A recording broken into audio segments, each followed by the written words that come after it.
প্রিয় শিক্ষার্থী, আসসালামু আলাইকুম। তোমরা যেখানে আছো অবশ্যই ইতিপূর্বে আমাদের স্কুলের অনলাইন ক্লাসগুলো তোমরা দেখেছ।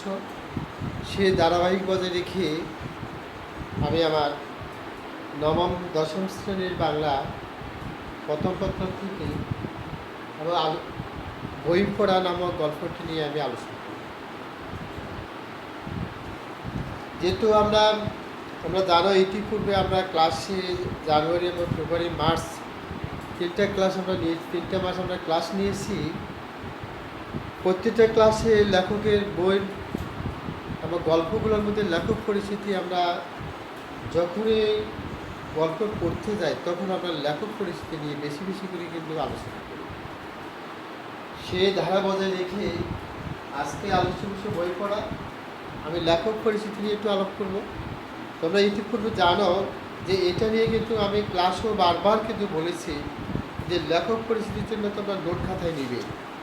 সেই নোট খাতার মধ্যে তোমাদের জন্য পাঠ্য বইয়ের মধ্যে 1 বছরের সিলেবাসে দেওয়া আছে 9টা গল্প, 9টা কবিতা। 9টা গল্পের এবং 9টা কবিতার জন্য কিন্তু লেখক পরিচিতির জন্য একটা নোট খাতা ব্যবহার করার জন্য ক্লাসে বলা হয়েছে। আশা করি তোমরা সেই কথাকে আমলে নিয়ে বাড়িতে কাজটা করেছ। একটু যদি সামনে খাতা থাকে তবে অবশ্যই একটু দেখে নিবা। বই পড়া লেখক পরিস্থিতির মধ্যে লেখক প্রমোদ চৌধুরী। উনি জন্মগ্রহণ করছেন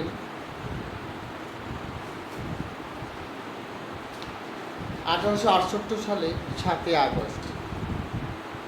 তার কিন্তু কতগুলা প্রবন্ধ আছে, যেটা আমরা লেখকের কিন্তু অনেকগুলো প্রবন্ধ আছে। তার মধ্যে প্রমোদ চৌধুরীর উল্লেখযোগ্য কিছু কিছু প্রবন্ধের কথা আমরা পড়ব।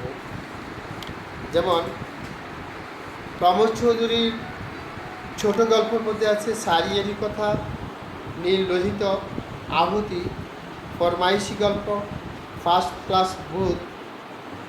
এই ছোট গল্প তার ছন্দনাম, প্রমোদ চৌধুরীর ছন্দনাম হলো নীল লোহিত। অবশ্য তোমরা ইতিপূর্বে আমি বলেছি, আবারও বলছি, নীল লোহিত প্রমোদ চৌধুরীর ছন্দনাম এবং সুনীল গঙ্গোপাধ্যায়েরও ছন্দনাম নীল লোহিত। কাব্যগ্রন্থ সনেট, পঞ্চাশদ, পদাসারণ। আর প্রবন্ধের মধ্যে আছে তেল নুন লকড়ি এবং প্রবন্ধ সংগ্রহ, আমাদের শিক্ষা, রাইতের কথা, নানা কথা, বীরবলের হালখাতা। তার প্রথম গল্প হালখাতা, এবার এটা বিশ্বভারতী পত্রিকায় প্রকাশিত হয়েছে। এবার বাংলা গদ্য সাহিত্যের চরিত্র রীতি এবং ইতালীয় সনেটের প্রবর্তক প্রমোদ চৌধুরী। প্রমোদ চৌধুরীর গল্প নিয়ে আমরা যখন ক্লাসে পড়ে কিন্তু তিনি কতগুলো উক্তি করেছেন, সেই উক্তিগুলো কিন্তু আমরা একটু দেখব। প্রমোদ চৌধুরী কাকে শখ করে বই পড়ার জন্য বলেন নাই, কেন উনি শখ করার কথা রসিকতা বলছেন যে আমি রসিকতা করি, কোনো বই পড়ার জন্য বলবো না। যে দেশের মানুষ দুবেলা খেতে পায় না, অভাব অনটনে দিন অতিবাহিত করে, সেই দেশে বই পড়াটা কথা বললে এটা কেউ মেনে নেবে না, এটা অগ্রাহ্য করবে। এই জন্য তারপরও আমাদের দেশে কিন্তু লেখাপড়ার পদ্ধতিটা একটু উল্টো টাইপের। তিনি বলেছিলেন আমাদের দেশের লেখাপড়ার পদ্ধতি শুধু পাস করা, সার্টিফিকেট অর্জন করা, এটার মধ্যে আমরা সীমাবদ্ধতা বজায় রেখি। আমাদের স্কুল কলেজের কথাও তিনি বলেছেন, স্কুল কলেজে আমরা যেভাবে পাঠদান করি, শুধু ছেলে মেয়েদেরকে লেখাপড়া আমরা গিলেতেছি। প্রবাদে আছে, ছোট্টবেলা ছোট্ট শিশুকে মা যখন ভাত খাওয়াইতে জোর বল প্রয়োগ করেন তখন বলে দুধ ভাতের জন্য আরেক নেলা খাও, আর একটুকু খাও, না খাইলে আমার মাথা খাবে, আমার মরামুখ দেখবে। এভাবে আমাদের কিন্তু লেখাপড়া ঠিক স্কুল কলেজের লেখাপড়ার পদ্ধতিটা ঠিক তদ্রূপ। কিন্তু প্রমোদ চৌধুরী এটার বিরোধিতা করছে। তিনি বলছেন সুশিক্ষিত মানুষ অশিক্ষিত মানুষ সুশিক্ষিত, যে যারা নিজে নিজে শিক্ষার কোনো সুযোগ আমাদের দেশে স্কুল কলেজে নাই বললে চলে।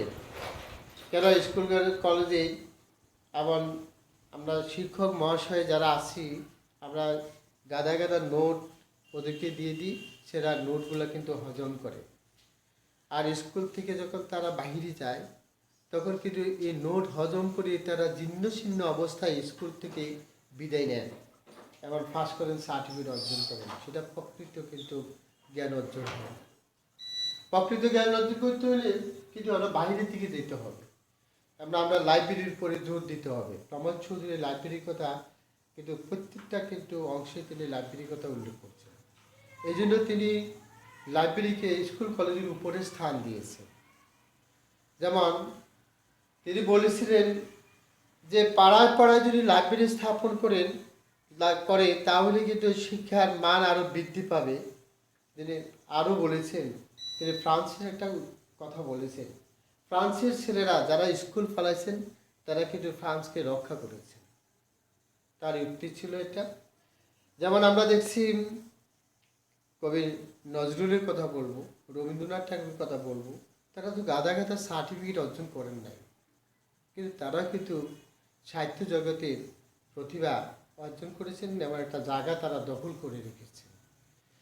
এই জন্য আমি বলবো যে যেখানে থাকো না কেন কিন্তু বইয়ের প্রতি আগ্রহ, বই পড়ো। আমাদের গল্পগুলো যা আছে গল্পগুলো আমি প্রমোদ চৌধুরীর সাথে কণ্ঠ মিলে বলবো, তোমরা কিন্তু বাড়িতে বাংলার এমন গল্পমন কবিতা পড়তে কিন্তু একটু অবহেলা করবে না। যত বেশি পড়বে তত বেশি শিখবে। কিন্তু তোমরা জানো প্রত্যেকটা নোট বা গাইড বাংলা সাহিত্যের গল্প থেকে কিন্তু জন্ম নিয়েছে। সাহিত্য কিন্তু কোনো নোট বা গাইড থেকে জন্ম নেন নেই। এই জন্য আমরা বলে থাকি বাংলা সাহিত্য হলো কিন্তু প্রত্যেকটা নোট এমন গাইডের জননী। যে যত বেশি গল্পগুলো কিন্তু আয়ত্ত করবে সে তত বেশি সৃজনশীল প্রশ্নগুলোর উত্তর তার কাছে সহজ হবে। আমি সবাইকে আবারও বলবো, তোমরা বাড়িতে একটু বেশি বেশি করে বাংলা পড়ো, বাংলা রিডিং করো। এটার জন্য কোনো প্রাইভেট পড়তে হয় না, কোনো গৃহশিক্ষক রাখতে হয় না। তোমরা যদি একটা গল্পকে যদি বারবার পড়ো তাহলে সেই গল্পের মধ্যে কোথায় কি আছে না আছে এবং টুকিটাকি প্রশ্নগুলো অবশ্যই তোমরা খুঁজে বের করতে পারবে। আমি সবাইকে বই পড়ার প্রতি জোর দেওয়ার জন্য আহ্বান রেখে আমি আমার আজকের বক্তব্য এখানে শেষ করলাম। আল্লাহ হাফিজ।